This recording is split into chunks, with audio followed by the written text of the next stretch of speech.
לאבא של יונתן יש צרור מפתחות. המפתחות קשורים בשרשרת, ואליהם מחוברת תמונה של יונתן. יונתן אוהב לשחק בצרור. אבא, למה יש לך כל כך הרבה מפתחות? הוא שואל כל פעם מחדש. כי אני צריך לפתוח הרבה דלתות. אומר אבא. איזה דלתות? ממשיך יונתן לשאול. אבא לוקח את המפתחות ועונה.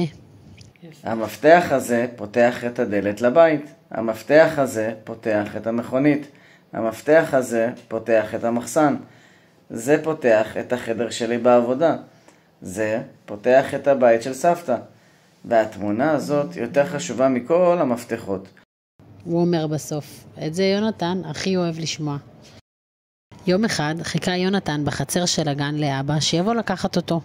הוא הציץ החוצה מבעד לגדר. אולי רואים את אבא, מתי הוא כבר יגיע? יונתן חיכה קצת ועוד קצת, ראה את אמא של אביגיל ואת אבא של עידו, ואחריהם... הנה אבא. חמוד שלי, אני מצטער שאיחרתי. אמר אבא. אחרי שנח מעט הוא שאל. אז מה, הולכים הביתה? עוד לא. קודם נשחק קצת. טוב? אבא הסכים והם שיחקו בחצר עד שהתעייפו והלכו הביתה. חצו את הכביש, פנו ימינה, אחר כך פנו שמאלה והגיעו. אבא צלצל בפעמון, יונתן הקיש על הדלת, אבל לא הייתה תשובה. אמא לא בבית, תוציא בבקשה את המפתחות. יונתן הכניס את היד לתיק של אבא ולא מצא את המפתחות. אבא חיטט בתיק וגם הוא לא מצא. הלכו לאיבוד, אי אפשר להיכנס הביתה. מה עושים? אולי הם נשארו בעבודה שלך? שאל יונתן. לא יכול להיות. כשיצאתי, נעלתי את דלת החדר במפתח. לאן הלכת אחרי העבודה? הלכתי לדואר, קניתי עיתון, מה עוד עשיתי? הסתפרתי וזהו. אחר כך באתי לקחת אותך. אז נלך לחפש את המפתחות בכל המקומות. קדימה. אמר אבא והם יצאו לדרך. קודם כל הלכו לדואר. תגיד משה, אולי מצאת צרור מפתחות? שאל אבא את הפקיד. איזה מצרור? שאל משה. 5 מפתחות קשורים בשרשרת עם תמונה של יונתן.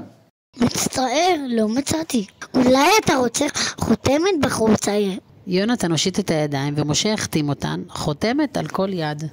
מהדואר הלכו אבא ויונתן למספרה. אולי במקרה שכחתי פה מפתחות? איזה מפתחות? מפתחות קשורים בשרשרת עם תמונה של הבן שלי. אני לא רואה פה מפתחות עם תמונה, אבל אני רואה ישוע פרוע אחד. מה דעתך תספור קטנה? רוני הושיב את יונתן על כיסא גבוה. תראה איזה יופי, אני אספר אותך צ'יק צ'ק. תספר רק קצת מלפנים. אני אוהב שערות ארוכות. אל תדאג, אני יודע בדיוק מה מתאים לך. כשיצאו מהמספרה אמר יונתן. אבא, אני רעב. אבא טפח לעצמו על המצח. טוב שהזכרת לי. בצהריים הייתי רעב ונכנסתי לפיצריה. המפתחות בטוח נשארו שם. שלום. תגידו, אולי השארתי פה קודם צרור מפתחות? איזה מין צרור? שאלו הבחורים. 5 מפתחות קשורים בשרשרת עם תמונה במסגרת עגולה של הבן שלי, יונתן. לא מצאנו, אמרו הבחורים. אתם רוצים פיצה? אני רוצה. אבא קנה ליונתן פיצה ושניהם יצאו לרחוב. איפה עוד לא היינו? ניסה אבא להיזכר. אמרת שקנית עיתון. הזכיר לו יונתן, והם הלכו לקיוסק שבפינה. מה אתה רוצה מתוק? שאלה האישה בקיוסק. אנחנו מחפשים מפתחות שהלכו לאיבוד. אולי מצאת אותם? כן, מצאתי. יופי! אבא ויונתן שמחו מאוד. אמרה האישה והראתה להם מפתחות עם כדורגל קטן. הם לא שלנו.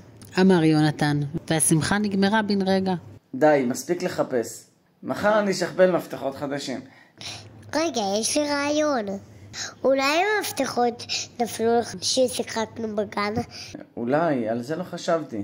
מיהרו אבא ויונתן לגן, אבל השער היה סגור. אין מה לעשות, נחזור הביתה, ואם אמא לא תהיה בבית, נחכה לה בחוץ. אבל אמא הייתה בבית, איזה מזל. כבר נורא מאוחר, קרה משהו? לא קרה כלום, היינו בכל מיני מקומות. תכף אני אספר לך. אתה לא צריך לספר לי. אני יודעת איפה הייתי. מי סיפר לך? אמא חייכה. העורף שלך סיפר לי שהייתם במשפרה. נכון. לחוצה שלך גילתה לי שהייתם בפיצריה. ואיפה עוד היינו? לפי הידיים שלך אני חושבת שהייתם בדואר. באמת היינו. ולפי הנעליים של אבא אני רואה שהוא שוב השתולל איתך בגן.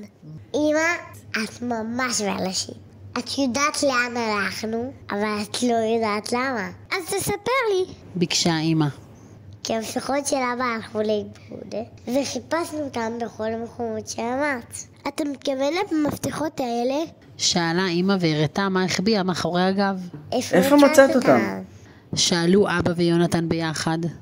רותי הגננת מצא אותם בחצר והביאה אותם. איך היא ידעה שאלה המפתחות שלנו? לפי התמונה כמובן. אמרתי לך שהיא יותר חשובה מכל המפתחות. ואז לקח יונתן את הצרור והתחיל לשחק. המפתח הזה פותח את הבית. המפתח הזה פותח את המכונית. זה המפתח של החדר בעבודה. זה פותח את הבית של סבתא. וזה פותח את המכנסן. ואת מה פותח את התמונה שלי? שאל יונתן. את מה פותחת התמונה שלך? התמונה שלך פותחת לי את הלב.